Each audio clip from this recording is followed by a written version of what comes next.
that pre-ad roll and all that stuff to allow people get situated. No. It's for sales for that front, but it just gives more people time when they get the notification to get situated. Nah, that's stupid, and they're stupid. They should be here waiting for me at every moment in case I go live. They're dumb for not being here.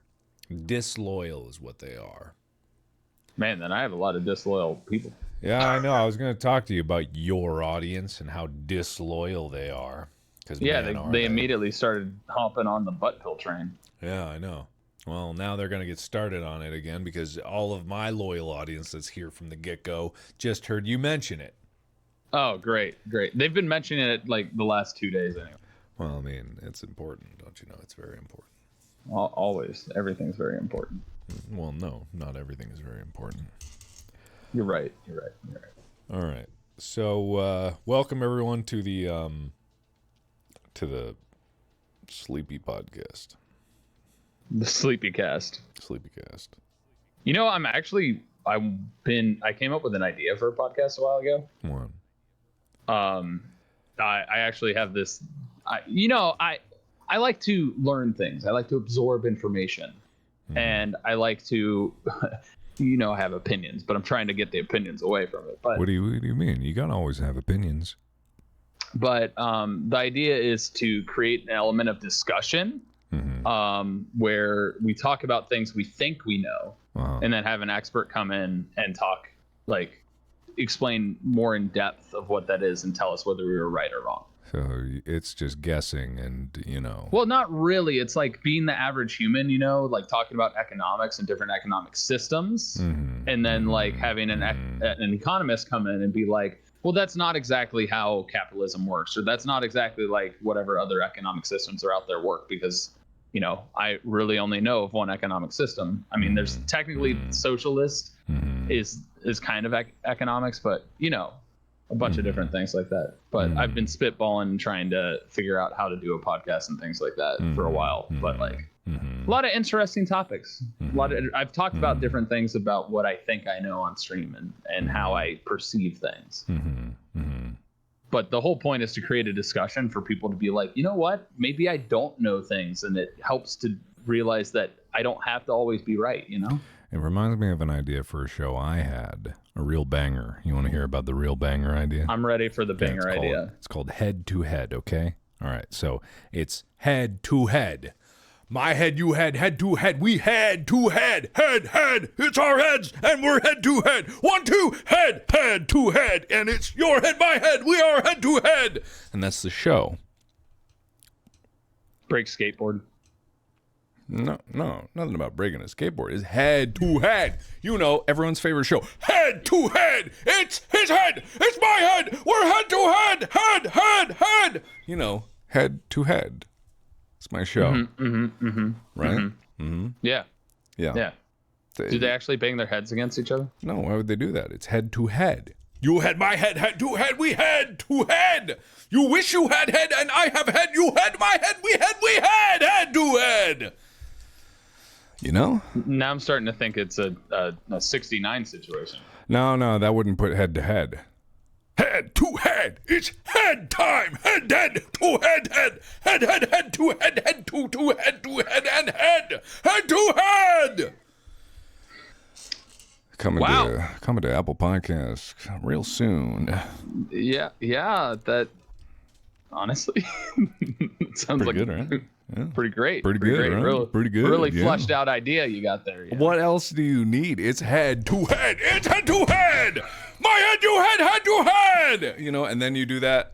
You do a head to head for like 45 minutes, and then you package it up, you send it off.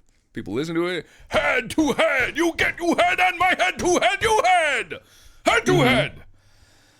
And then you do head to head. And it's like debates. Yeah. Head-to-head debates. Head-to-head. I mean, I'd happily hop on that show and debate you. Well, this is it right now. Let's debate. What are we debating? You're pro butt pills. I'm of taking them orally.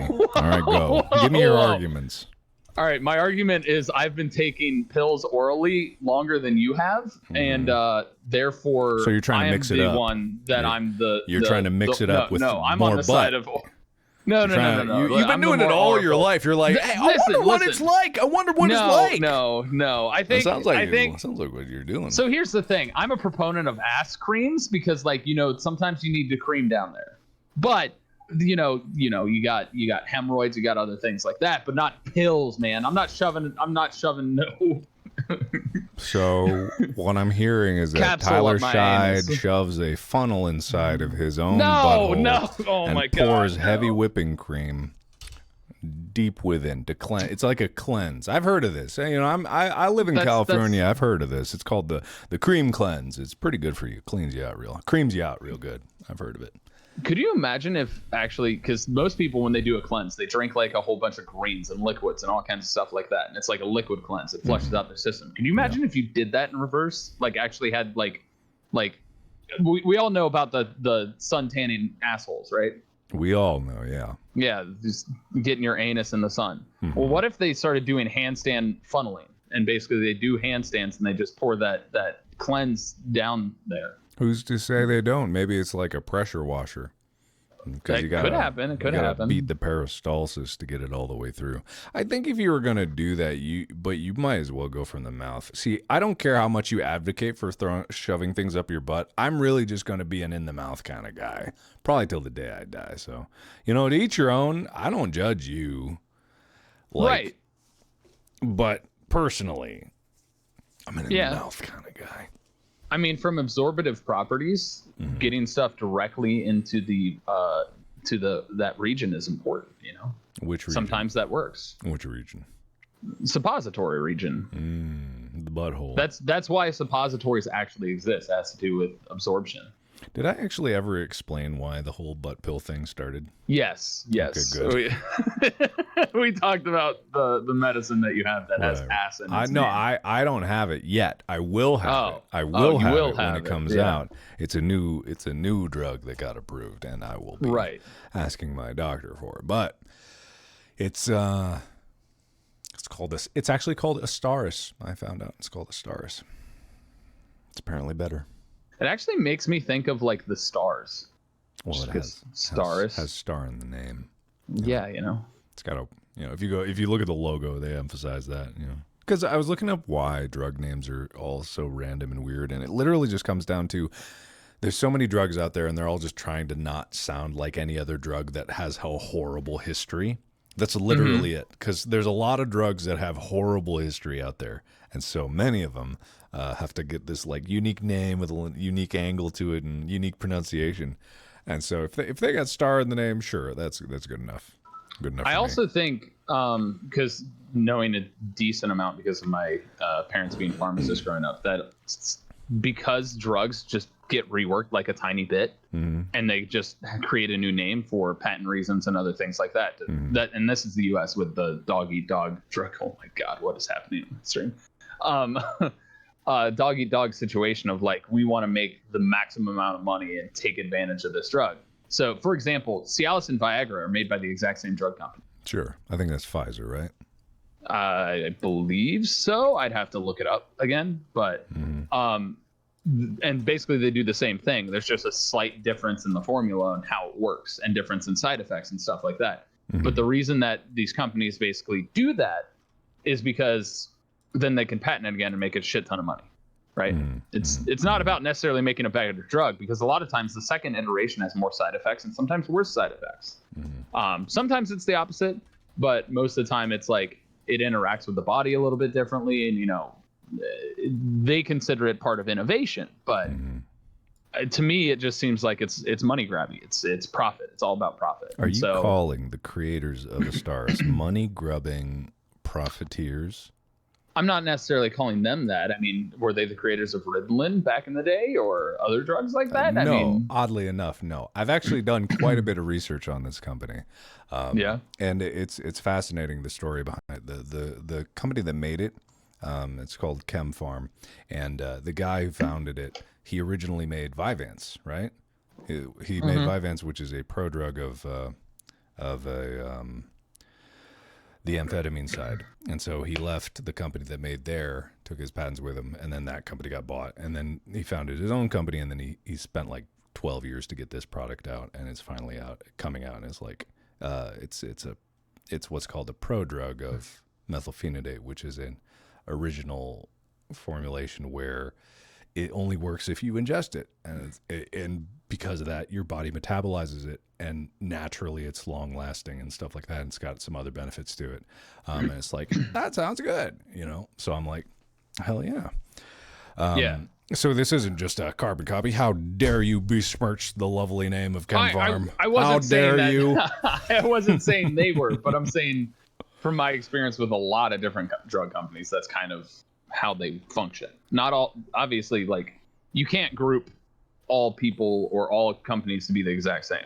Everybody works differently and does different things. But don't you know that corporations are people? Don't you know that?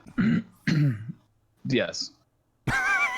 All right, you take the opinion that corporations are people. I'll say they're just heartless entities. Wait. How dare you, sir? I mean, corporations have to be people because they're made up of people, right? But generally, they're represented by one person. That's correlation, not causation, or whatever. You're correct, but without people, a corporation can no longer exist. We don't have that fully automation that exists in today's day and age. I mean, without people, we got a lot of other problems. So you're right, but only on a technical level. Wow, that was quick. I got it. I won. I didn't say you won, but now I'll say you win. Oh, sweet. Yeah. But folks at home, don't shove pills up your ass unless you're supposed to. That is the general. That's a general takeaway from all this. If you didn't know, I'm streaming with good old Tyler. He runs an exclusive suppository support group over at Apocalypto_12. If you ever need questions about it, if you ever need advice, guidance, he can show you on stream. He has actually a waiver from Twitch. He is the only streamer that is allowed to show his butthole for medical reasons on stream. So subscribe to him for that. You can access his entire backlog of vlogs of guided video tours. I need to change my title to disclaimer. Whatever Mark says is a lie. Why would I lie? Why? Can you just go, guys, just thank him for his bravery. Oh, Mark, did you speaking of like buttholes and stuff like that? Yeah, speaking of buttholes, did you see my my April Fool's joke? No, what was it? I created an OnlyFans. Oh, hell yeah, man. It's an OnlyFans entirely about my fro. Oh, that's awesome. How much money you make? You in the top 1%? I'm in the top 44% right now. Oh, that's pretty sad. That's not really that great. Man. I mean, I got I have, is it like 60 people that subscribe? Of course, I wanted to set it at $1. Because like I also didn't want it to be like free, because that kind of like breaks the whole extra work I'm doing for the joke, but that's just me. Right, yeah. And I wanted to put it at $1 so that like it would be like, oh, $1, and then it's because it's not about making money for me. It's about doing something that's funny and goofy. And so I recorded a video for it, and I need to edit it, and I'm editing it myself, and I'm working on learning how to edit again because I forgot. You forgot? Just watch the video. Just watch your video. Yeah, but like you remember. All right, fine. Yeah. But I created an April Fool's video, and I posted it, and I was so proud of that video. Good man. And then everybody was like, I don't know if I believe this. And like then it clicked the OnlyFans link. Right, sure. And so I actually recorded. It's so awkward. Recording yourself in the shower is so weird. You got a shower video? There's a shower video. That's what I need to edit, but gotcha. Well, good. I had to edit a video of me pooping, for goodness honest. Well, legitimately, yeah. I mean, we also like think about the stuff you've done. You've been in a bathtub with mashed potatoes. We've all been in a bathtub with hot chocolate. Now, listen, it really doesn't captivate the awkwardness of not only filming yourself pooping, but then editing afterwards both mine and Ethan's footage of him pooping. And I'm just like, is this weird? Yes, it's very weird. And so, yeah, we were getting. Actually, no, I won't tell anyone why, because if they weren't there, you know, I guess they just had to be there. I mean, I wasn't there, so you know. That's fair. Yeah, I guess you just had to be there. Yeah, I guess I just had to be there. Everybody in my chat is calling me the butt pill guy. The amount of push-ups and stuff that have been redeemed. This is. I now understand why you meant revenge. Well, you shouldn't have never actually promised to stream with me and then said you were going to keep your promise of streaming with other people. How dare you? You're right. What do you have to say for yourself? I have to say that I'm sorry. It's not good enough.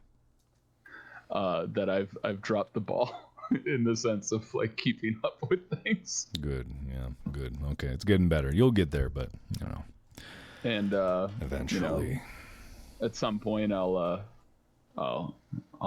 be there for you. The clicks play song.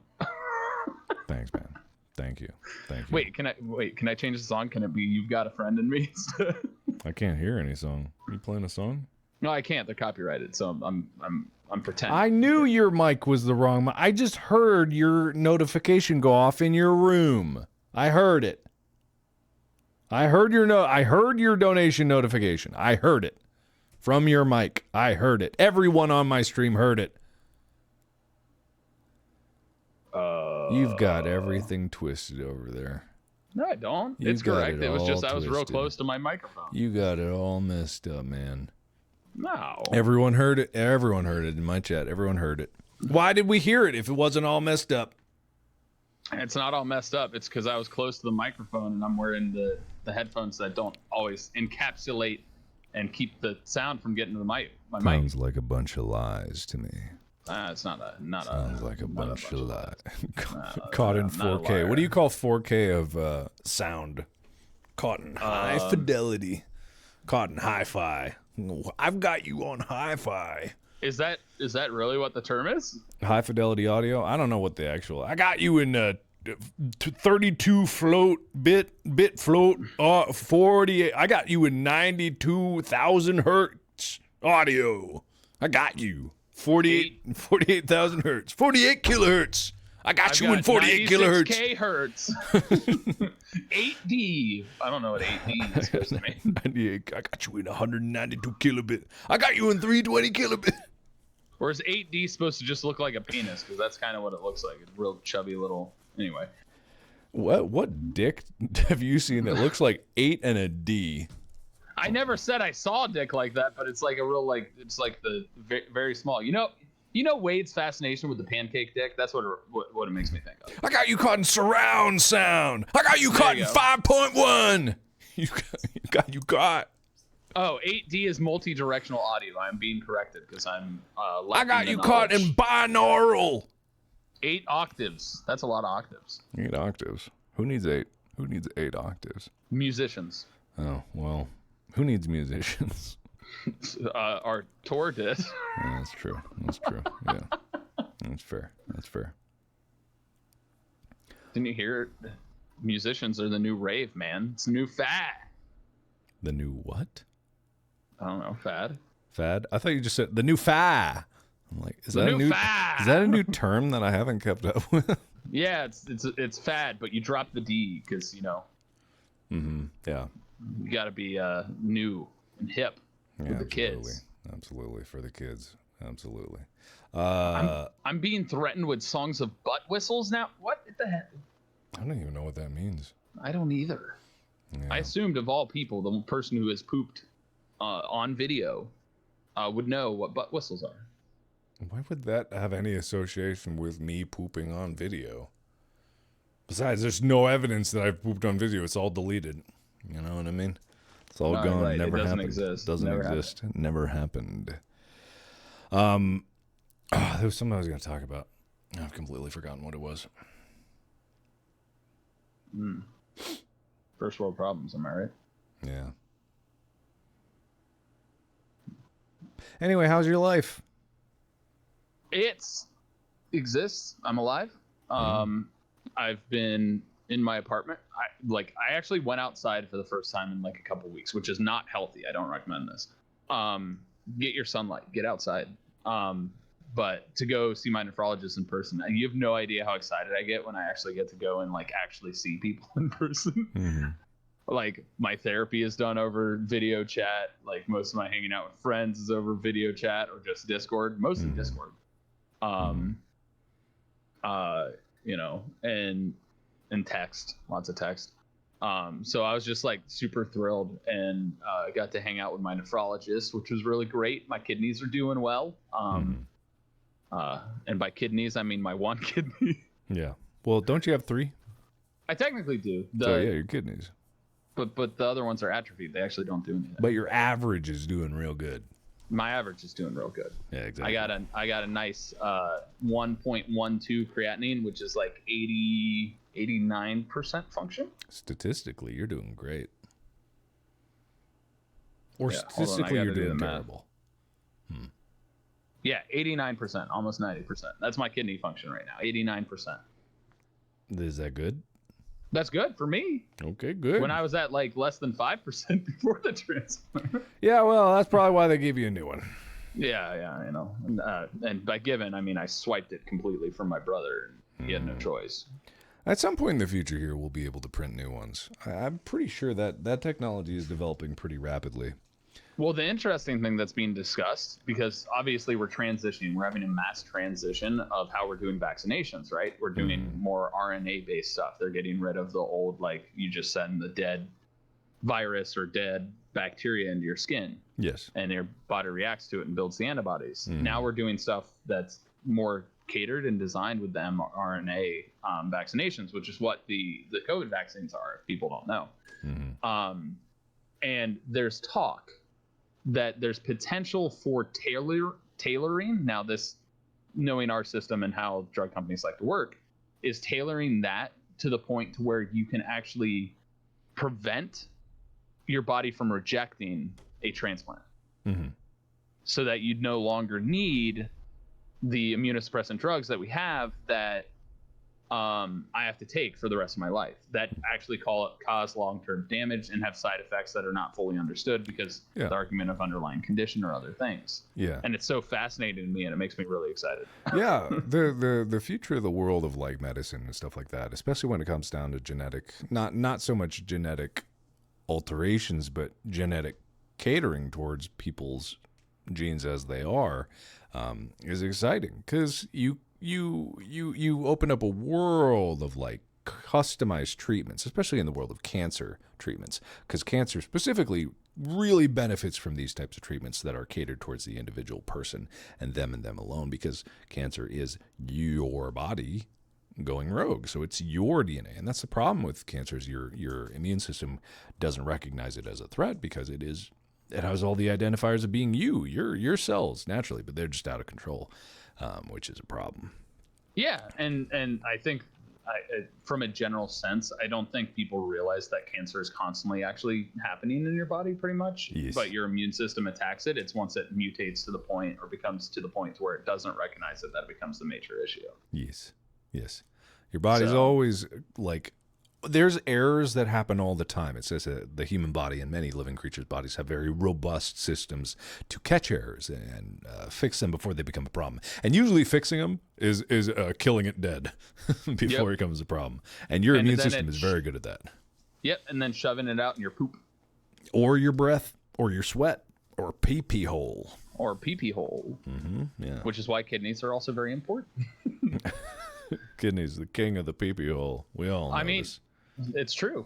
I mean, they are the ones that decide what goes in and what goes out of your body and what remains in. Someone said our bodies are so fragile. It's amazing. I think the opposite. Our bodies are unbelievably robust, but also fragile. Like the tiniest thing can definitely like knock you out completely. The smallest change. If our bodies stop making ATP for like a minute, we're dead. You know, if we stop breathing for a few, we're gone. But you know, body's kind of robust in terms of the number of error checks that it has built into it. Like the total cascade of chemical signals that goes on in the body is nowhere near actually understood. There's so many complexities in biological systems, which is part of the reason why I'm like, you know, everyone's like, oh yeah, we're going to build a great robot and it's going to be incredible. And I'm like, you know, the human body is kind of like the optimization of, like the complete optimization of micro design in terms of like a complex structure. Like if you think about what like a living creature can do comparatively to even like our dreams of robots, is like, we are incredibly energy efficient. We are capable of incredible feats of strength, learning, durability. Like if you wanted to build a mass-produced robot, you grow another human in a lab and, you know, pull a Blade Runner move on it and just reprogram it. And, you know, then you get into ethical concerns. But then I'd be like, if you were just going to make AI robots, what about the ethical concerns of that? You know what I mean? It's like, yeah. I mean, or the ethical concerns of even just like uploading somebody's brain into YouTube or space. Have you seen into a YouTube specifically? That's my plan after a certain time. You know, I can't be making videos all the time. Uploaded into your channel. Upload me, yeah. And you become a true VTuber, like the epitome of a VTuber. You are a virtual reality human that's uploaded into space because you don't have a physical form, but you're like existing on the internet. Yeah. But the most fascinating thing, have you seen the show Download?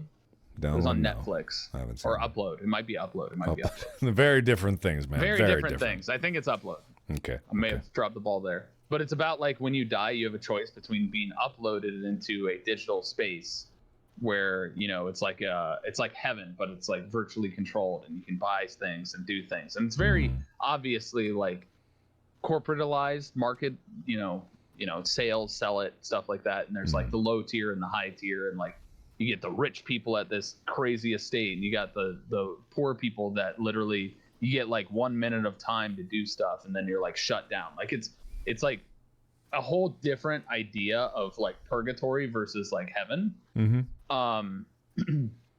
it's actually, it's on Amazon Netflix. I'm dropping the ball massively because I haven't seen it for a while. Yeah, how dare you? But it is such a unique take, and talking about technology and the fact that people want to like upload their brains into the digital space when they die so that they can like exist forever. And I'm like, I don't know if I want to exist forever. No, yeah. I find that whole idea fascinating to me, is because like it's not like I want to die, but I know there's going to come a point when I'm ready to move on. You know, I'm ready to let go. Like I don't want to live forever. I feel like that would be a very sad existence. I feel like at a certain time, maybe even just like consciousness isn't meant to sustain for that long. I'm all for like making quality of life better towards the end. You know what I mean? Like aging is a horrible thing, you know, in terms of like if it makes you completely feeble, and that kind of leads into it. But I know for a fact that someday I will die, and I'm fine with that concept. And like the idea of wanting to live forever is greedy, and also it places too much importance on yourself. And I feel like it's a very egotistical thing to say, I want to live forever. Me, I deserve it because clearly I'm great and I should be here. And it's like, or maybe not. You know what I mean? So I mean, you contribute a good amount to society, Mark. You know, you do a lot of goodwill. You help a lot of different people. But yeah, I don't think any, like the fact statement alone, like the juxtaposition of feeling like you deserve it creates a different mentality of like asshole-ish. You know, like the people that actually think that and are like, I'm better, I deserve forever life. You know, that's like the epitome of evil in those like movies. Yeah. I don't know if it's evil. It's just like, it's a common thing, of course, to be like afraid of the unknown, and you know, death is like a big unknown, and I get that. But it's also, I find it an excellent motivator of being like, I only have so much time, and I don't know when my time will be up. None of us know. And like I could have died many years ago. Who knows? And I'm still here, and I'm still able to do stuff. So I just want to do stuff while I can. But I'll take the forever life, please. One forever life. Can I get the deluxe forever life? It's a giant suppository. You have to sit on it. It's funny because I said that and somebody timed that perfectly to type the forever butt plug in my chat. You will live forever, but only if you have your forever life butt plug installed. If you ever lose it, it's over. You're dead. You'll die in an instant. We just wrote a movie right there. Yeah. Oh, what kind of movie? I never said it had to be not X-rated. That could be a bad X-rated movie, but yeah, exactly. You plugged in human. Very funny. Got to keep plugged in. Yeah. Oh yeah. What happens if you got to poop? What do you do? What do you do, man? Out your mouth. I don't think it does that. If you're backed up that much that it's coming out your mouth, you got other problems. Well, I mean, maybe there's. And I'm not any expert in the sense. Maybe there's like a. Well, who would be the expert in anal retention? It would be the butt pill man. I can see you. I have your stream pulled up. I see you shaking your head. The discomfort that comes from this conversation where you allude to things like that. Hey, you started the whole butt plug of life. You started that. No, that was chat. I just reiterated it to you. Well, you said it. I didn't need to know it. You patented the butt plug of life. Get that product out there. Make it real. Back to that. Maybe there's butt plugs with holes in it, so it can still come out. And it's not a good seal. You're just gonna walk around with holes in your butt plug? Well, what kind of quality of life is that? Hole, like you could have like a switch. No, you got a butt flap butt plug? Is that what you're talking about? It's like a cork on a bottle? Is that what you're talking? It's horrible. Totally. I am uncomfortable. Just kidding. I'm sure everyone watching right now is uncomfortable. No, I'm not uncomfortable. And my chat is tougher than that. They can sustain discussions such as this. Oh, you're trying to say my chat's not tough? Yeah, they're kind of wimpy babies. I'm calling them out right now. How would they have to prove that they're tough then? What do we need? What we got? We got to present some sort of challenge here. Listen, I'm just saying my chat is, even if we take the proportions out of it, I have more viewers right now. Per like the statistical reduced amount there, my chat, they're tough as nails, can take any punishment, can withstand any force that you put upon them. Your chat, just wimpy babies like paper blown in the winds. A single gust from my mighty thighs could crumble them like dust. So what I heard right there is you played the proportion card. The numbers card. No, I didn't play the numbers card. You were ratioing me. No. It's not about ratio. I'm saying like, okay, so I have more viewers, but if you like multiplied your viewers in terms of the amount of toughness they have, it still wouldn't match up. Per capita toughness in my chat is so much higher than yours. So you're saying my chat isn't the 300 Spartans? Exactly. They're not. Wow. Yeah. Wow. Somebody in my chat's like, I'm in both, so ape strong together. Have you been following any? Strong. Have you been following any of the GME stuff? I have not. No financial advice, by the way. Big disclaimer enough, and we're going to talk about. If you haven't been following like the GME stock situation, it is a fascinating entire. Has it gone back up? I mean, well. It just depends. So in like January, it went up to like 400 something, and then it went down to like 50, and then it went up to like 200, and then 300, and then back down to 200, and now it's like at something. Oh. It's like 160 something. It actually popped back up, but yeah, it's at one. It's like at 170, but it was at 164 when we at 3 o'clock today, and now it's at like 170 again. Oh yeah. No, and it's fascinating considering that the stock was like at $2 last year. And like I'm not telling anyone to go buy stuff. Like it's not what this is about. This is not talking about. It's just like the fascination of the situation. It is a fascinating situation because the amount of like there are people that are writing books on subreddits about GME, why it's doing this. People that are starting to learn about there's a movie about it. There's probably going to be several movies about it. The story is not over yet because apparently, and I'm not saying financial advice about this, but apparently the squeeze has not squoze. This whole thing is apparently not over yet, and it will. It's a figurative financial stalemate between big corporations that are trying to play it going down and doubling down on it versus the individual investors that are holding it to make them lose money. Yeah. Oh, GME, for those who don't know, it's GameStop. And the whole situation, it started out with, I think about 2 years ago, to give people backstory on it, a lot of big companies thought that GameStop was going out of business. And, they had their reasons of like, okay, well, GameStop's this small retail store of video games. It's expanding digitally, games especially, Steam. Oh, yeah, retail GameStop, they're probably going out of business. And then when COVID hit and all the quarantines, they like tripled down. They were like, oh, yeah, this is going out of business. And it became like all of the hedge funds you would whisper to each other and be like, hey, dude, you got to get in on this GameStop action and shorting it because this thing's going to go out of business. We can make a lot of money. If you just short it, it's like free money. It's free money. But the problem is because of the way the whole financial system works, apparently, and I'm not an expert in this. I've only glanced at stuff like this.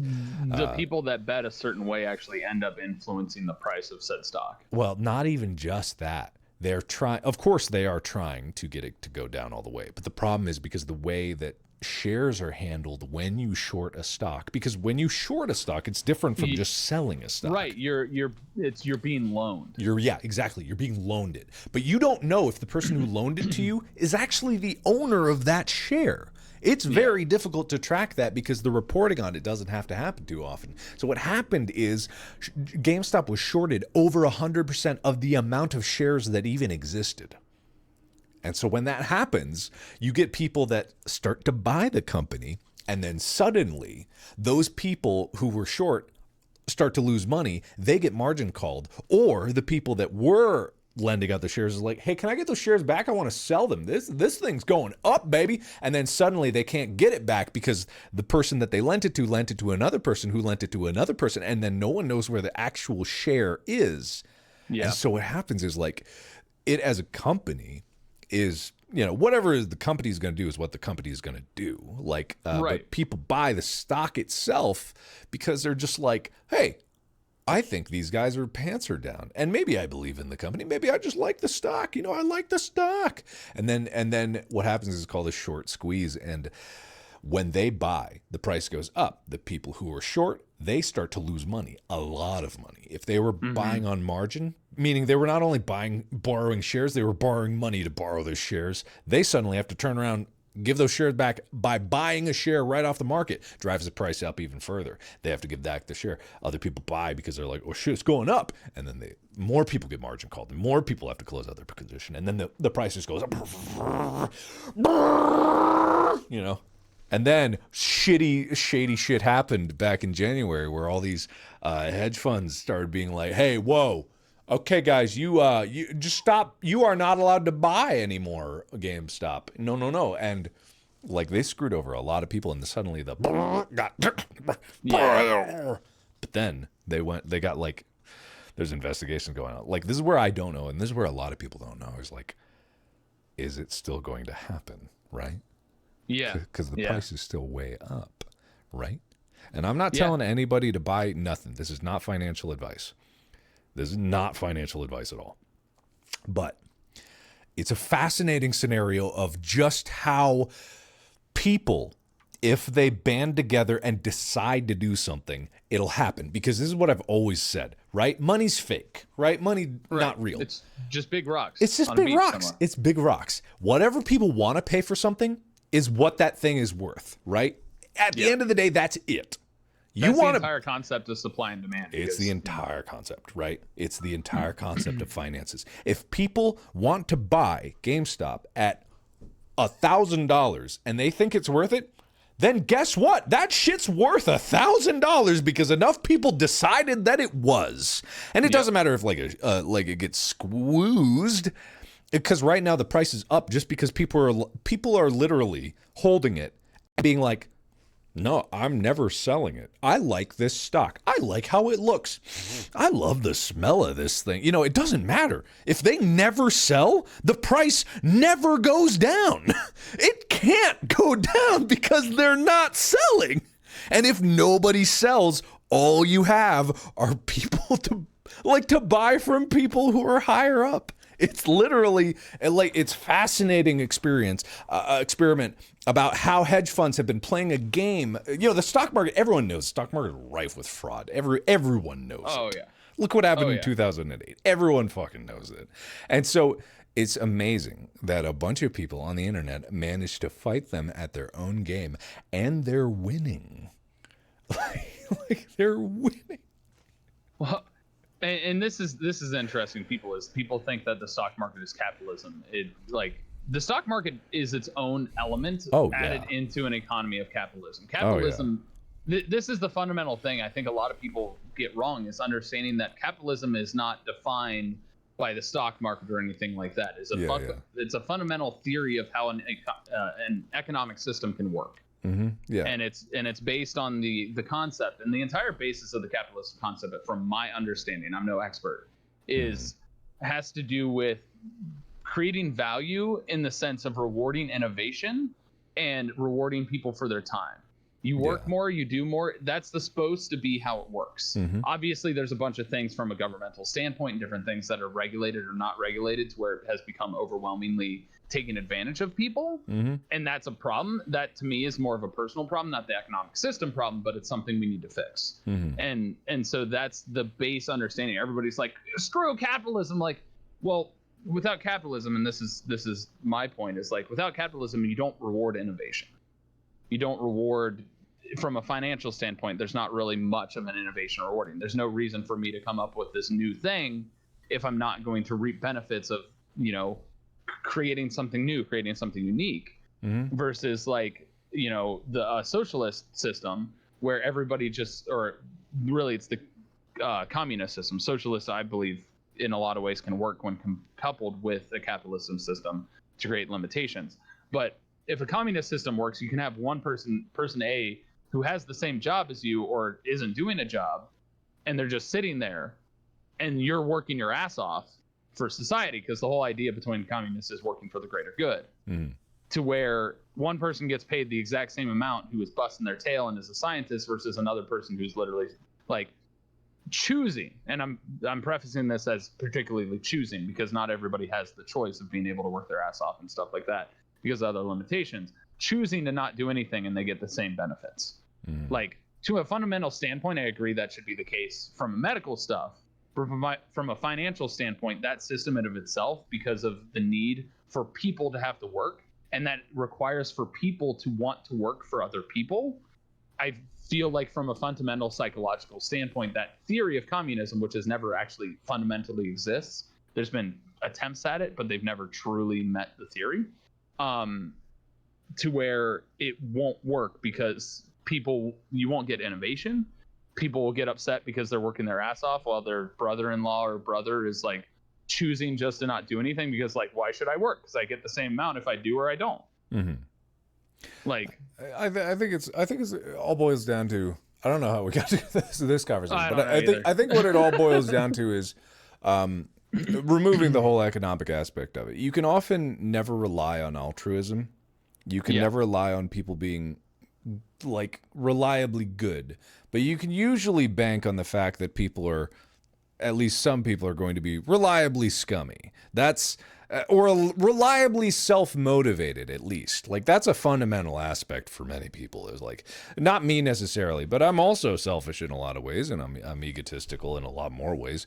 But when it comes down to things like with capitalism or whatever, and when it comes down to innovation, it's like, at the base heart of it, people want to make money because money allows social mobility, right? So social mobility is really what the system that like is the American dream is all about. It's about the idea, and it was pioneered back in the days of Rome, right? Rome was the first civilization that had even the concept of social mobility. There were people that elevated themselves from like pleb farmers to which literally where the term plebeian came from, to having a spot in the Senate. Like, I think there might have even been an emperor that rose from being just a farmer. That kind of social mobility was never even heard of in the greater world. And a lot of what the American dream was based off was that any one person can go as far as they are willing to make themselves go. And that concept is not universally guaranteed, or not even here. It's not universally guaranteed, but it's not even offered in a lot of places. And so when you think about, when thinking about like capitalism, see, it's easy to boil things down into just one word or one definition or stuff like that, or communism or socialism. But in reality, what really makes people free is the freedom to make those life decisions for yourself and guide your own path through life. And really, I don't know if it's the best system, but the system that has allowed people to advance the most in terms of like innovation and progress has been the systems that allow for best social mobility. In terms of like, you look at a child born in unfortunate circumstances and they can still look to inspiration for other figures and be like, someday I could be the president, or someday I could start my own company, or someday I could like build the next SpaceX and go to Mars. Like, they could do that. And, you know, it should be emphasizing systems that enable people to achieve their dreams. And I believe there's ways where we can make that more accessible, because obviously we have a lot of different things that limit that. The fact that like school systems are based on property tax and all kinds of stuff like that limits a lot of different things. But you know, like creating the idea, and the whole point of it is, like you said, is creating an avenue for people to be able to have social mobility and to, you know, work towards and get to the dreams that they want to be financially stable. Should be, you know, from my standpoint, everybody should have health insurance. Like, things that are essential for life should be taken care of. But when you get into like, you know, everybody should be able to learn and work towards and get to a point of where they can achieve things and achieve, like, who's to say somebody can't become the next great doctor that innovates something? Like, you know, it should be one of those things that if you put your mind to it and you really dedicate to it, you should be able to get there. That's the hope anyway. Yeah. And that's the concept. And obviously we're not there yet. And there's many systems that are broken. And greed, like I said, you can always rely on people being kind of self-centered. Well, and I think that's kind of taught when we talk about the dog-eat-dog world, when really the world isn't dog-eat-dog. It's and besides that, even dog-eat-dog is a false fact in and of itself, because dogs are pack animals. They help each other, just like wolves. So I think it's an element of how we were taught, because people are jaded in the fact that other people take advantage of them or stuff like that. Yeah. Because like I fundamentally say this all the time. Nobody has gotten anywhere without help. Some form of help, some person that inspired them, some person who believed in them, all of those things, that's help. So I don't know. I don't even know how we got on this tangent, but I have no idea. Anyway, back to stocks. Anyway, hey, stocks. Yeah. Do you invest at all, man? I have never had the knowledge base, and this is something that goes back to it, to understand the stock market. I understand the concept of it.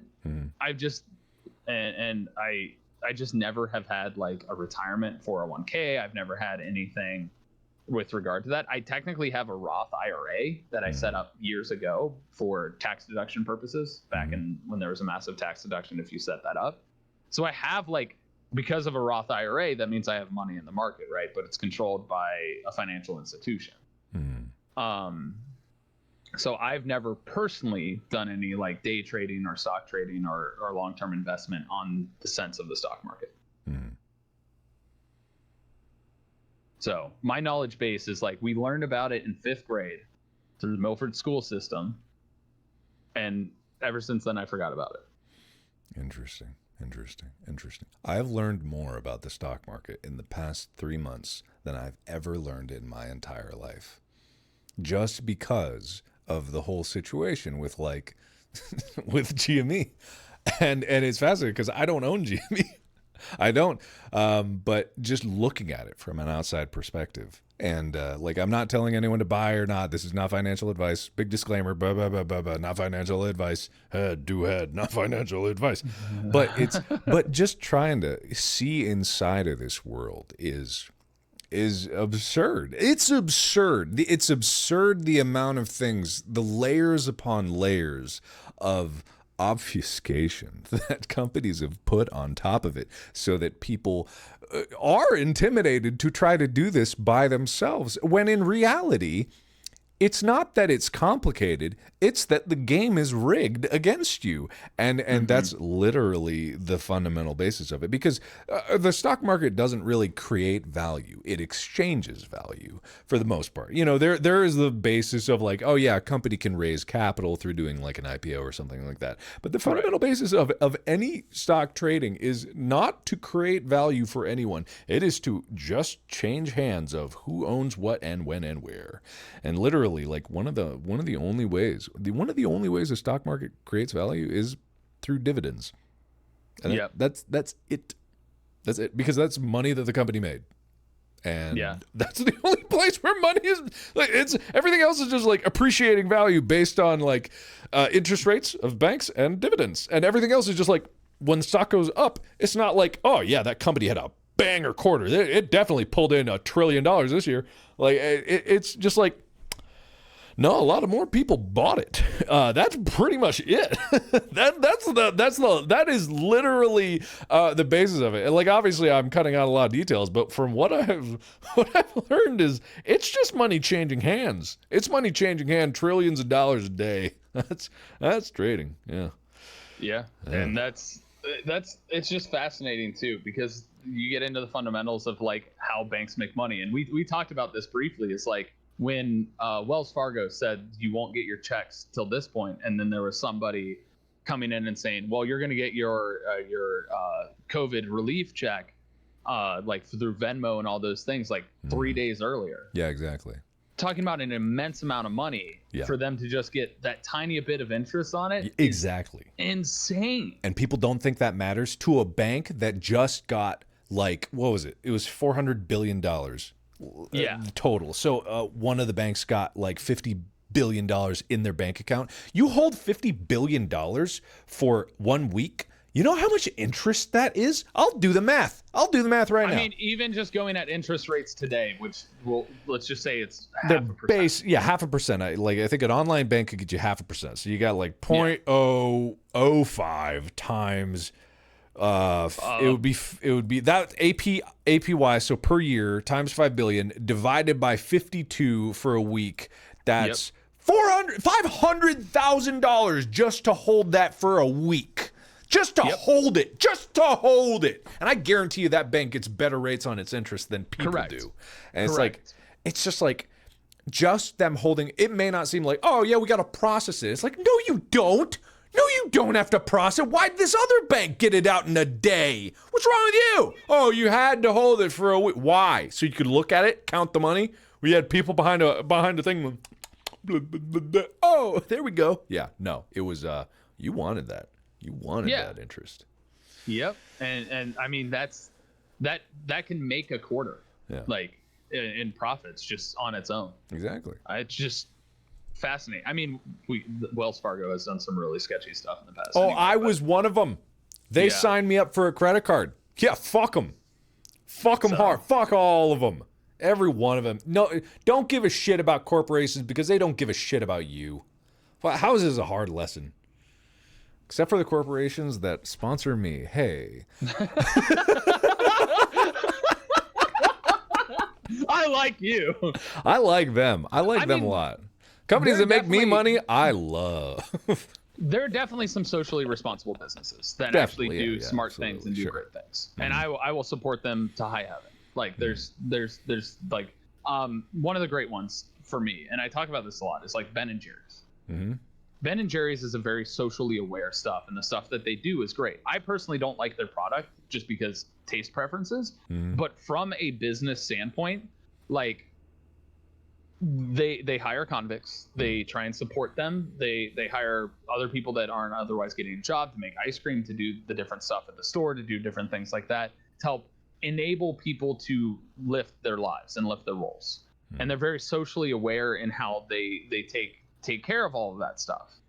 And so for me, like, from a business standpoint, I admire the hell out of their moral and ethical code and the stuff that they do to be socially aware and socially responsible and help people, and do things like that. So, like, I personally don't like Ben & Jerry's flavors, and I've talked to you about this before, because, like, have you? I haven't heard this. I can be real uppity about ice cream, because you can be uppity about a lot of things, though. It's true, but to me, it's just like the product doesn't equate to the price point that they're necessarily at, and I think there's room for that, and that just is like their formula for making the ice cream. It just doesn't, my flavor buds and tastes and stuff like that. Like, there's stuff that I like of their ice cream. I know, like, Americone Dream is a lot of people's favorites. I'm not a big fan of Americone Dream. Wow. But fish food is pretty good. I think I've had fish food. I think that's pretty good. Yeah. And they have some other flavors that are good. It's just, like, generally from my own economic standpoint, like, if I'm going to get a nice ice cream, I go to Grater's. Well, I don't have the option to go to Grater's, but yes, I would take Grater's, absolutely. I mean, they're at Ralph's. Yeah, so not the same. Well, besides, I'm not eating ice cream these days anyway. That's true. I'm trying to lose weight, friend. Me too, but I'm back at 215 again. So I've been dropping. I've been doing. I guess disclaimer. Apparently we're moving into diets. Diets, exercise. This is not dietitian advice nor financial advice. No. God, we are not experts in these fields. God, if I was allowed to give financial advice, I would ruin a lot of people. Or I'd not, because I'm a genius at it, or whatever. I don't know. Like nah, I'm not gonna get into it. Anyway, I've been doing like intermittent fasting recently. Very strict. I've tried that and it doesn't work for me. It doesn't work? Are you eating too much in your window? What's your window? My window is like an hour. You did one meal a day and you still managed to gain weight? Yes, I've been doing one meal a day and I've been gaining weight. I'm not, like, eating an exorbitant amount of calories. I'm just not getting the exercise. The problem is I'm not burning the calories. Well, it doesn't matter if you're eating less calories than you would. How much are you eating? It's usually just like a meal. Like, sometimes it's like a couple peanut butter and jelly sandwiches. Okay, well, all right. One of those is like 600 calories, so a couple. Yeah, so I mean, to me it's like a small amount, but I mean, I also come from high school. I was playing water polo and was eating like 3,000 calories a day, or even more than that. Like, I think at one point I was eating like 6,000 a day. Mm-hmm. Yeah, and maintaining weight. I wouldn't do one meal a day just because, like, an hour. I feel like I usually do 6 hours is good. I do a meal at the beginning of it, a meal at the end of it, and it's nice. I've started to get used to it. Mm-hmm. But yeah, I just love eating. I love food, yeah, I do man. too. Food is such a fundamental human experience. Food is incredible. I love food. I just love food. I love eating. Which kind of like makes me mad because I don't spend enough time being careful about like what I'm eating, like choosing to eat good food, not just in good like good for you, but like good as in high quality food, like a good home cooked meal. Because I love food. Good shit, man. I mean, top tier quality stuff, man. Good food. Oh my god, now I'm hungry. Wow. I haven't eaten yet today because today I've just been like trying to sleep and take care of stuff. I've just been drinking water. It's like a cleanse day. We'll call it that. Yeah, cleanse day. That's so I have like a snack next to me. I've been drinking so much bone broth. Like bone broth, so really? Much bone broth. Have I not talked to you about bone? Oh, you man. have not talked to me about bone broth. Oh man, hey, bone broth, right? So you ever drink a bone, man? I mean, I've eaten bone marrow. Ah, man, this is all the deliciousness of a bone and the marrow in a delicious soup.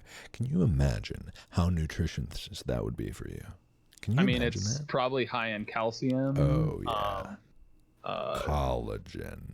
Collagen, Oh, which, yeah.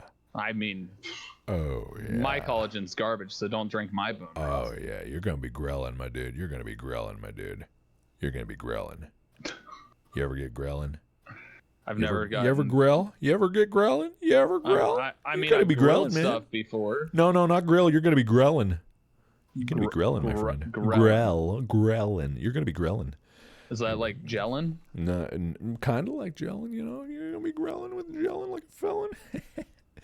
Anyway, so bone broth. It's got collagen. So my foot is broken. Calcium collagen is... I figure if I'm going to drink a bone, it should help my bone heal. And I'm getting to the point where I can walk on it pretty well. So I was going to ask you about that. Yeah, it's getting there. Well, I better get there sooner. I'm leaving in a week. So like if I can't walk in the airport, then it's going to kind of be a problem. So hoping that's I've okay. flown on a plane right after knee surgery, so... Well, what's your special? It's not about flying. It's about what I'm flying to do, which is film something. So I imagine I'm walking around and running. Yeah, you probably need to walk. I'm probably going to need to walk. Yeah, maybe. Yeah. But Anyway. you're the next Tom Cruise, man. Break your ankle, keep the... He didn't film when it was broken. He took 2 months off. 3 months. I don't know what it was. What do you mean? He was still filming that scene when it broke. Yes, technically, and then he stopped. So I'm hoping that I don't have to stop anything. Yeah. Fingers crossed. Fingers crossed. You know, if we were in Ohio, I could give you my old bone stem. Old what? I have a bone stem. Bone stem? Yeah, there's a device. Look up if you Google what a bone stem is. It's a bone stimulator. It's bone growth, bone healing stimulator. Uses ultrasound technology to stimulate bone growth and bone healing. I actually had that and got that when I was in college when I tore all of the tissue in my foot, and they thought, because I also did some minor bone damage. For those of you that don't know, that was a weird incident where they thought I tore my Lis Frank ligament, and luckily didn't. Basically you just strap this strap around it, and it's got a little ultrasound head, and you place that where like the issue is, and it stimulates like your whatever the things are that create bone growth. I'm trying to remember what the cells are. Osteoplasts? Yeah, osteoplasts. Why didn't anybody tell me about this? I don't know if they've ever proven that it were you like keeping this a secret from me? I mean, I had this back in like 2008, Mark. So they must have developed the technology further. Possibly, yeah. If I put ultrasounds in my bone broth, will they exist inside me? You can't drink ultrasounds. That's not how that works. If I eat the bone stimulator, it'll heal me from the inside. Yes. That's not how it works. Yes, absolutely. That's how it works. Finally. No. I have the solution to my foot. but I have one. Thank you, my friend. All right. I will be eating all of I will break into maternity wards, and I'll be like, you don't need to let your baby... I'll just eat all the ultrasound machines. And then I will be very strong. Yeah, bone stimulators exist. What is a bone growth stimulator? That's what a bone stimulator is. Apparently, it shoots ultrasounds, and it makes your bones go big. Yep. Sounds cool. Yeah, sounds pretty cool. Sounds pretty cool, right? Yep, and I have one because they were like, you can keep it. Great, man. That's good. Congratulations. Thanks. I just was surprised they didn't get one for you with a broken foot and all. Yeah. No, I'm not going to eat the babies. I'm going to eat the baby watchers, the baby lookers, the things that look at babies, the thing that watches the babies, the baby observer. That's what I'm going to eat. How did we get there? We were talking about eating ultrasounds. I looked at chat and they said I was going to eat the babies. I'm like, no, I'm going to eat the thing that watches the babies. Yep. All right. You know, you eat those baby watchers, I guess. I'm going to. Anyway, what were we talking about? I don't know. You were talking about your foot and being able to walk because you got to Yeah. go do things. Yeah, it's getting better. So a lot of bone broth, but that's boring. Whatever. Let's give unsolicited financial advice. Let's get in trouble. You want to get in trouble? Sure. All right. Also, I'm being told that you can't even spell my name right anymore. It's been that long. Yeah. I'm no longer Tyler. I'm Tylee. No, it's not that I can't. It's that I don't care. Oh, The big difference. There's a lot of things. I just got a text from somebody being like, by the way, this is the thing. Yeah. But what's the first thing you're going to do after quarantine's lifted? Well, after I get my second dose of vaccine, which is coming soon, I'm going to go back. I'm actually going to take a trip in May to go help my dad with some stuff. Okay, that's good. So I'm actually going to do all the precautions and all of that stuff safely and go visit him because it's been well over a year. And I mean, obviously this all happened like literally less than a year after my mom passed. So, you know, he's been home alone for a long time. And I obviously I want to get out. I want to see my dad. I want to be able to do that stuff, but that's first on my agenda. Hopefully get out and create and do different stuff. But once I get the second vaccine, I'm more comfortable flying and doing different things. I mean, I'm planning on trying to travel a lot and visit all the people that I haven't been able to see. My uncle's he also had a crazy intestinal blockage issue. And so he had emergency surgery a couple months ago. My brother broke his back. He's fine, by the way. But he paraglides and the wind caught his sail and threw him on top of a building and then threw him off the building and he landed flat on his back. Jesus Christ. So he broke his back and luckily he's okay, like no nerve damage, stuff like that. Very, very unlucky in the wind catching him, but very lucky in the accident. So like, I want to see my brother. I want to go skydiving. I've had a friend who wants to go skydiving for a while, like actual skydiving. Bird is it's a friend of Bird's as well, but go out and visit them. Like, I don't see you do stuff with you. I haven't seen you in so long. That's definitely on my massive list right now. Well, it's different, Mark. It's different. It's not different. It's all photons. Different. It doesn't matter if it's in person or not. Yeah, it's different. Physical proximity is different. Like we've talked about this. I'm not one that can just like sit there and just be close to somebody and like feel like I want to do something, like you know, go run in a park or hit Muscle Beach or something, you know, stuff like that. Yeah. All right, bro. All right, bro. Let's go hit Muscle Beach. Go indoor skydiving again. Yeah. I don't know, Mark. Yeah. Hell yeah, bro. Hell yeah. Just do stuff. So, and actually, yeah, being able to see people. First thing I'm doing is just going and seeing all the people I care about and trying to make sure I see everybody. Because it's just been so long. And like,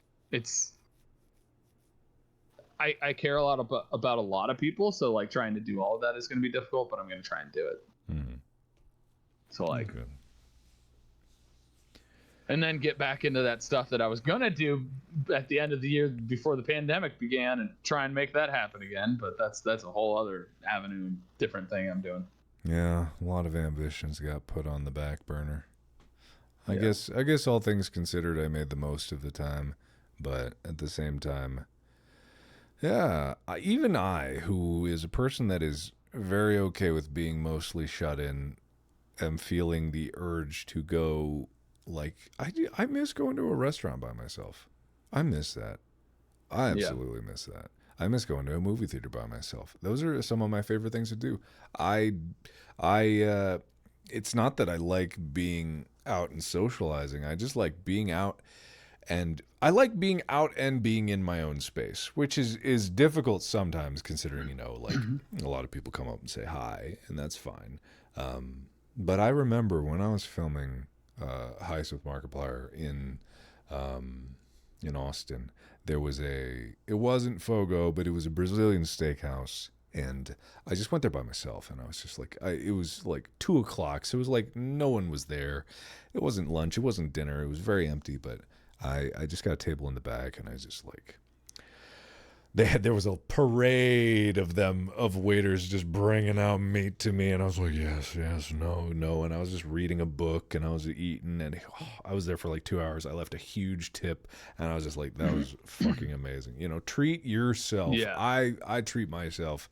That's how I get, you know, good. But yeah, I just miss that. Filming Heist, and I don't know if I've ever talked to you about this, but it is literally one of the best things that I can recall in my memory. Oh yeah? Because and the reason for that is it happened obviously right after a very awful time for me. Yeah. And it was a massive uplift, and so nice to be able to see you, to see Wade, to see Bob, to like do something creatively, and just like, you know, have that safe comfort and be around people that I deeply care about. And like, and it was very relaxed, and it just like took me away from a very, very difficult thing for me to handle that is still to this day tough for me to like really deal with in some cases, because like, especially during this pandemic, like the one person that I used to talk to was my mom about everything. And so being able to go from that to being around you and Wade in particular that night, where it was just me, you, and Wade, where we just kind of like sat down and had lunch,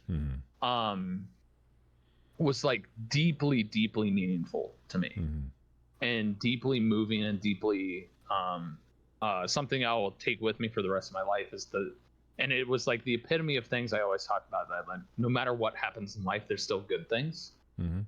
And so that moment in Heist just holds a really deep rooted like comfort for me, from that just filming. Like, I don't necessarily go back and watch it all the time, which if those watching haven't watched it, what the hell's wrong with you? Because it's great. But that in and of itself was just a very, very comforting moment for me, coming out of a very difficult situation that was going on for a significant amount of time, as she was going through the process of passing. And then getting to that point to where I was in Houston and was able to just sit with you and Wade and talk about and get your insights, because like you and Wade have both lost a parent. You guys like understood a lot of different things and the difficulties and the struggles that exist with that loss. And so it created a really comforting place for me, in the sense that I immediately didn't feel alone. That's great. I'm glad that you like them. And you know what, when I think of that lunch, in addition to like being able to share that moment, is I remember very distinctly that I was in my head, I was like, don't say Dead Parent Club. Don't say this is the Dead Parent Club. Because I was literally like, hey, we all have, just like, nah, it's not the right thing to say. Don't say it. But I really wanted to say it. I really wanted to say welcome to the Dead Parent Club, but I didn't say it. It's a very exclusive place. But no, I'm just like, I'm glad that you enjoyed that very much. And it was I do love that moment. And not being able to like go out and make things like that happen are it's tough. It's tough to be stuck in, and it's tough to like have all these things that I want to do on the back burner, and then I've been in so long that the things that I want to do that are going to make those things happen, like say writing, for example, writing is obscenely difficult, because it's like I like writing, it's fine, but I've been writing so long without seeing what I've written get made that it just makes me just like, yeah, so I'll get it eventually, but yeah, I'm glad that you enjoyed it. Well, the sequel will be happening. Yeah, I've been we've talked about it a couple of times. Yeah, it's actually making progress. It should be done. I'm super thrilled about it. I'm excited to see the final result and everything that goes into it. I need to drink some water. You're fine. But yeah, I was actually I was gonna say something before. What you said reminded me of something about like things that are hard. It doesn't mean it's not worth it, but I can't remember what it was relating to.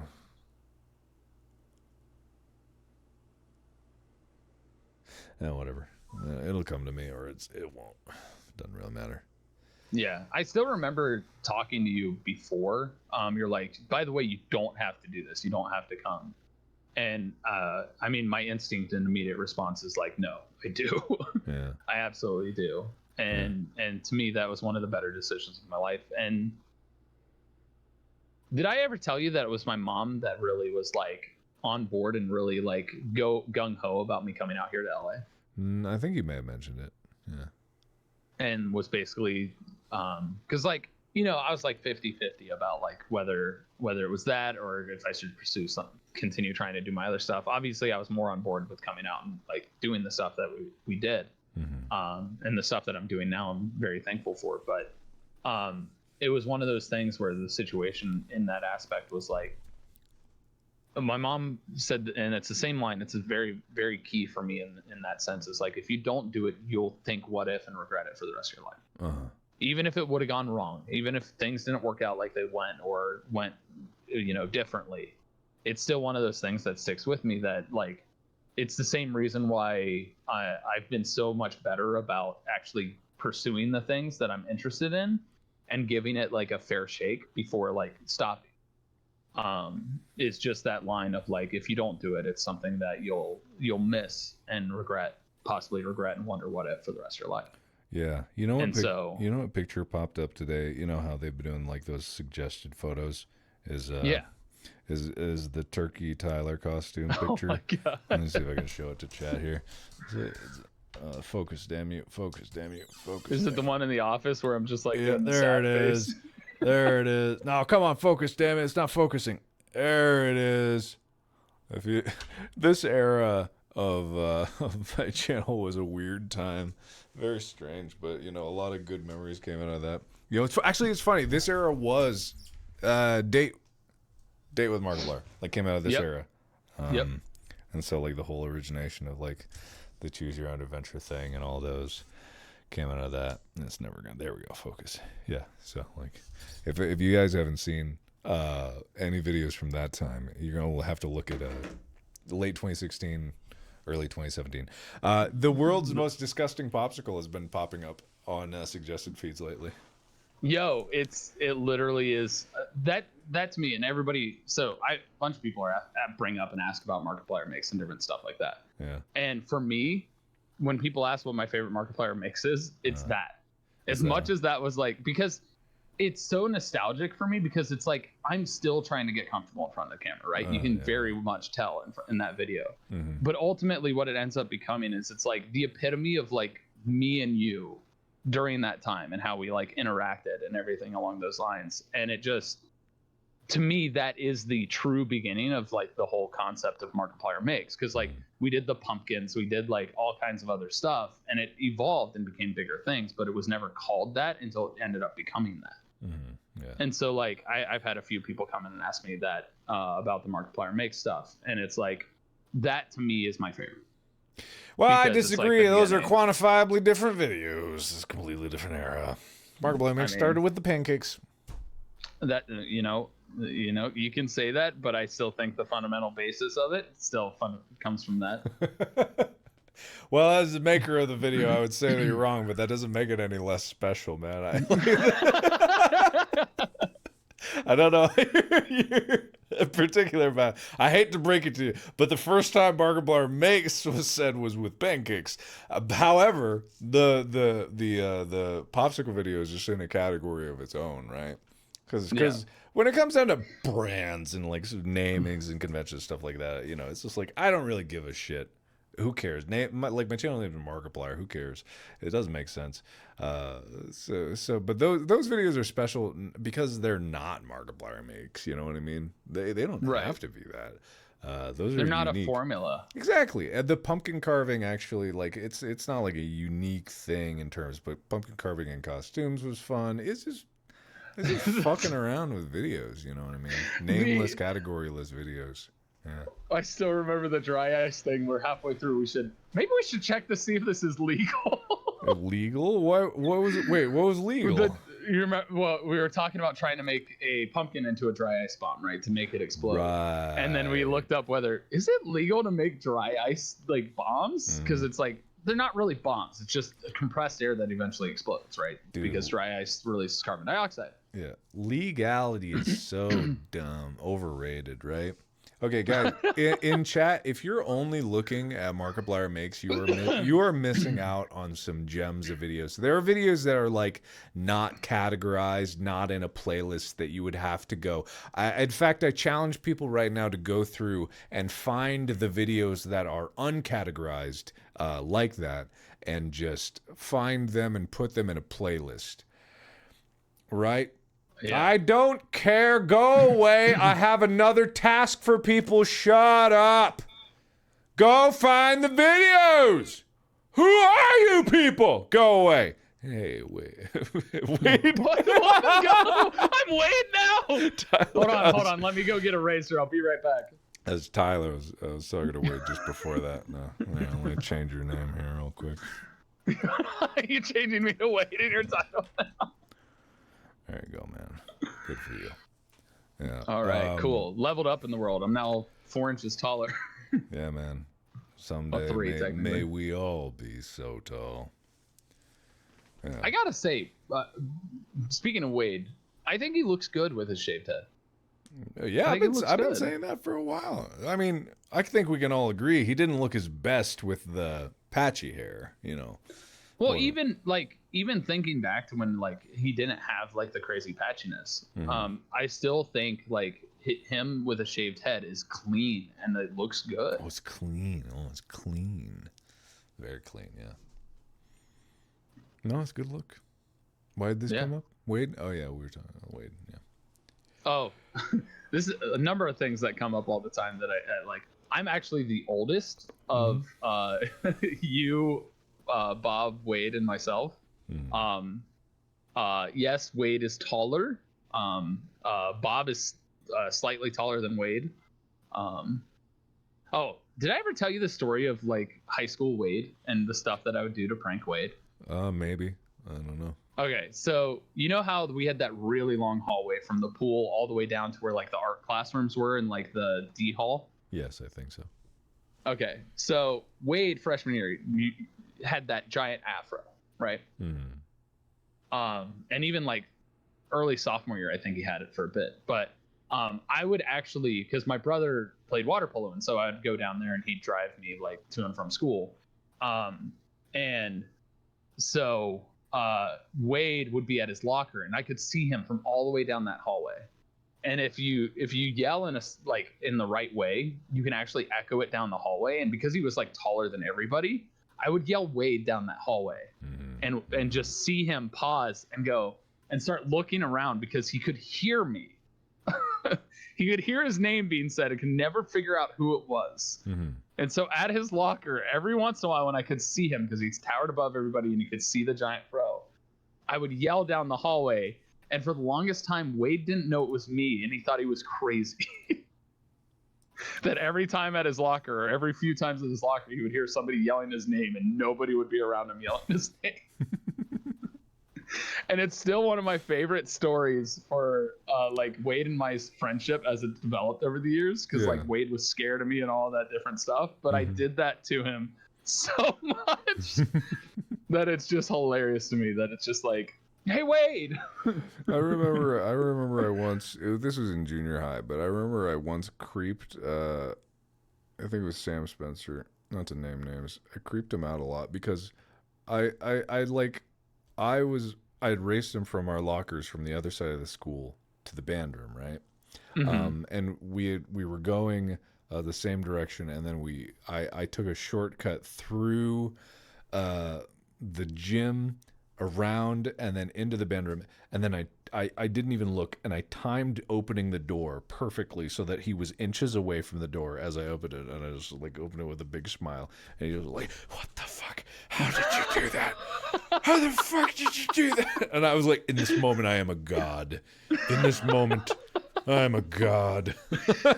Well, and The greatest thing about that is like you were still fast. Like you were never slow as far as like athletic capability. So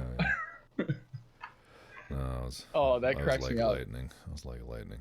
God, Man, junior high was I a still wild. remember Sam. Junior high was a wild west. Oh yeah, I saw Sam. He was doing a video. He did a video for DP Review because I was looking. Really? I was looking up cameras. I knew he was always into cameras, but I was looking up cameras like a year ago or something like that. And then, I saw he was reviewing this camera. And I'm like, Sam, it's just Sam. Is that you, Sam?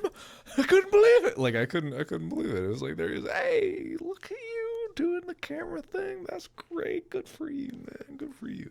Anyway, who's the fastest among the five of you? I don't between now. I don't know, man. No one. I mean, I think we'd all fall apart. I've had 3 knee surgeries. My foot's broken. Like it's not gonna turn out well. Yeah, and so I mean, for the longest time, people are trying to say Ethan. No, Ethan's not the fastest. He's fairly quick. I mean, if I got in shape, I guarantee you I would blow him out of the water. Because I used to run a 4.540 and a 6.660 yard dash. Those so many numbers, man. I don't even fucking. No, I was actually fast. Yeah.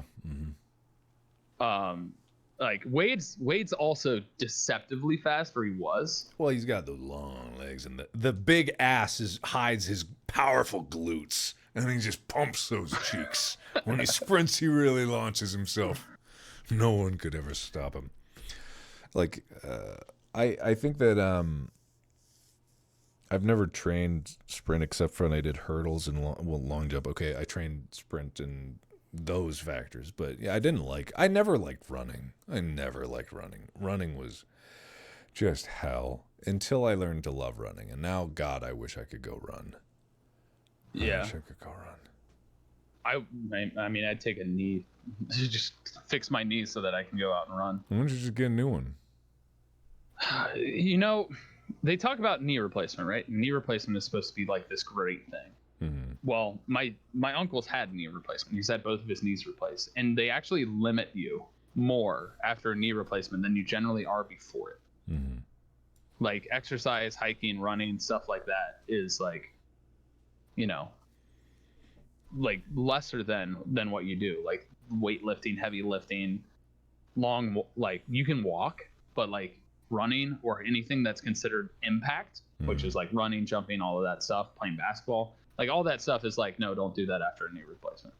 Because like basically what they do is they drill into your femur and into your ulna and shove titanium in both sides and give you a bionic hinge.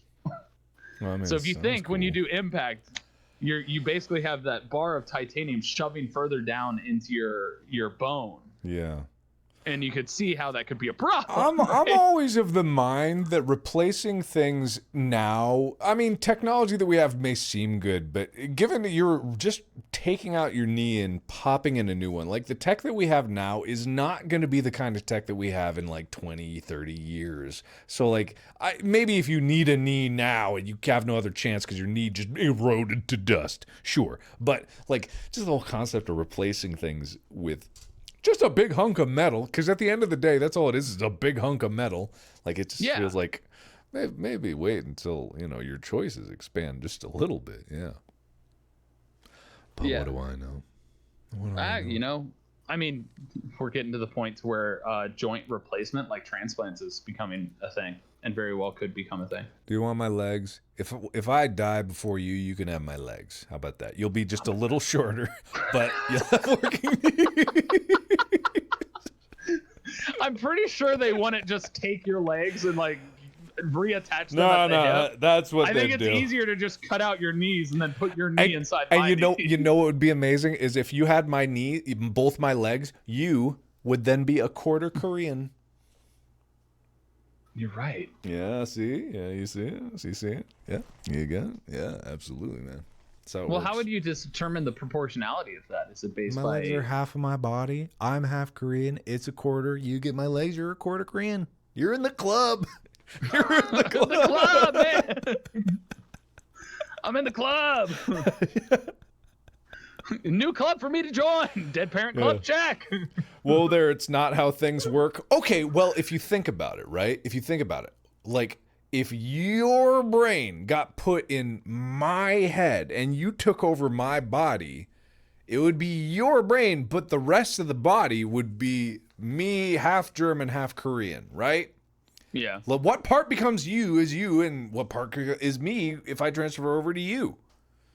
I mean, the proportionality is based on genetics. So if you have cells of that genetic code, it would make sense that then, therefore, it would be transited. The real test is if I get in your head and I just start liking like mayonnaise more. That's something white people like, right? Just pure mayonnaise. Yes. Yes. Well, ranch is a huge thing. Mayonnaise but I don't like and ranch. Okay, you don't like ranch. Okay, but that's the test. I like mayo. Okay, on some stuff. Aha! I gotcha. I got you. Me. It's stereotypical Starbucks now. I'm getting white girl wasted.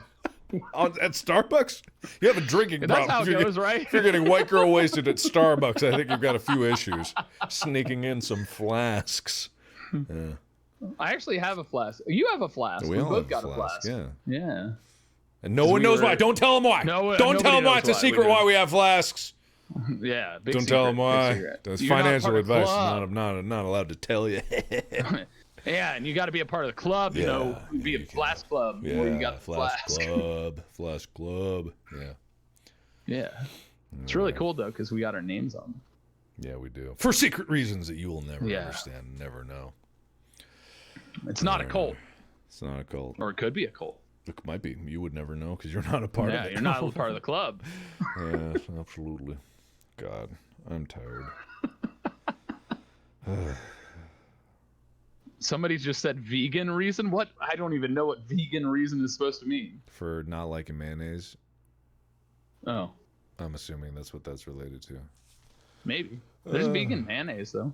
Not really mayonnaise, but that's another thing. Like, why is it like why is it still called the thing that it's not when you're like it's a vegan hamburger? I'm like, well, then it's not a hamburger.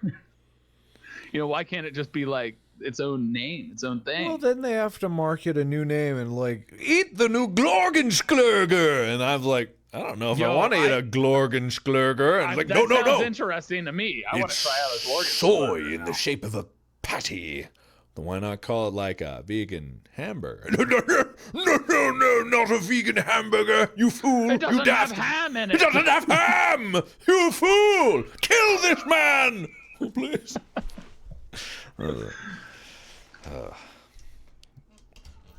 I'm very tired.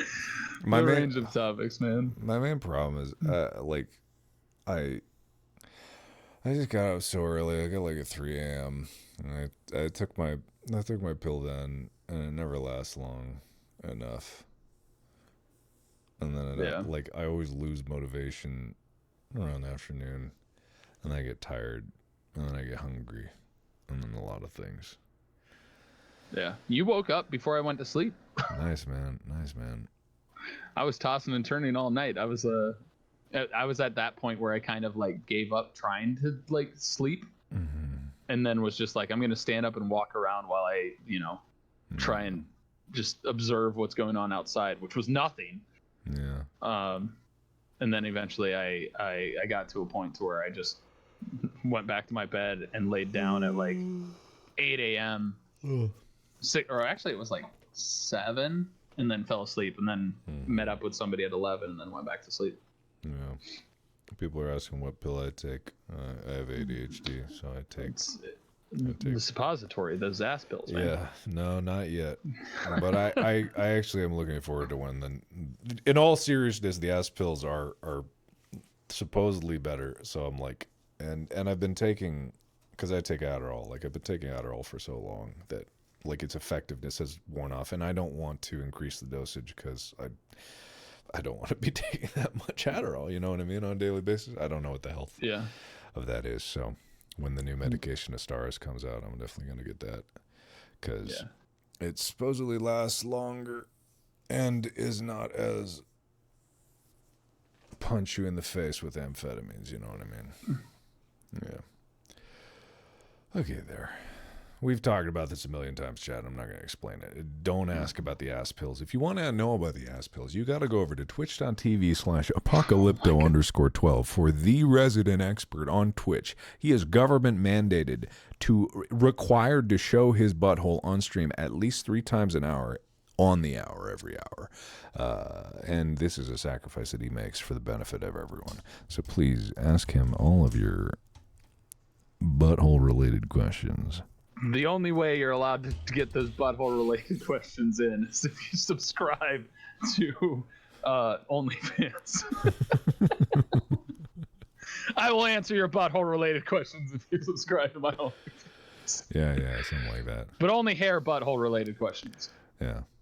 Well, I think actually I'm going to go because I got 30 minutes left to get some food, and then I'm going to crash to bed, and then I'm going to... Sounds good, my man. Are you going to keep streaming or what? I'm probably going to keep streaming. I'm going to see if some people are around to play some Outriders. Have you tried out Outriders? I was watching you play it, but it didn't really seem like something I was doing. Wade and I, we might play some COD Zombies tomorrow, so if you're around, I'm sure there would be another spot. Depends on the time, because I already made plans to play some Monster Hunter Rise with another friend of mine, because that requires setting up my console stuff, and that's kind of a pain in my ass to do. Okay. But if it's earlier in the day, I could probably do it. Like if it's before my therapy appointment at 1, I could probably do it. It probably won't. So it'll probably be later in the evening. Well, if it's later in the evening, then I got a D&D obligation. That's the thing every Friday. You'll miss out then. You'll miss out. I'm going to miss out on those brain eating zombies. Yeah. They eating them and spew them at you. Yeah, they do spew. They spew, all right. Okay. So. Well, everyone go give Tyler a follow. His links are being posted by the mods here and there, but you can just look over him. I'm going to raid him after this, and then you can... give him a follow. He is not actually a butthole expert, but he will try his best for you. That's what he does. I will tell you to not hold in your poop so you don't get hemorrhoids. That's fair. That's good advice. He's already getting the good advice through. Yeah. Good job there. All right, Mark, get your rest, dude, and hopefully it's not forever till we hang out again or just chat. I will have my revenge. I mean, you really got it today with calling me Woad and Tylee and all those things. And Tylenol, I was told to call you that. Oh, so now I'm becoming a drug. I get it. Yeah, it's all what it's all about, man. That's right. I'm real bad for your liver. Yeah. All right, goodbye. All right, see you, Mark. Bye.